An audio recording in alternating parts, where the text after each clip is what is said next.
Um elefante marinho surpreendeu veranistas na praia de Tramandaí, no litoral do Rio Grande do Sul, nesta quarta-feira.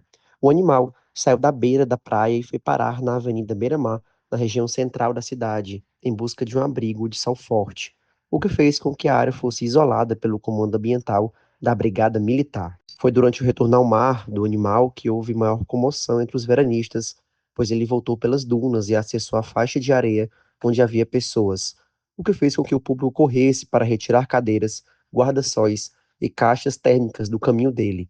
Isso exigiu orientação por parte dos policiais do Comando Ambiental da Brigada Militar e, no fim, tudo acabou bem. Machos adultos podem atingir de 4 a 6 metros de comprimento, pesar até 4 toneladas e, conforme Amorim, a presença deles no litoral do Brasil, abre aspas, não é frequente, mas é comum.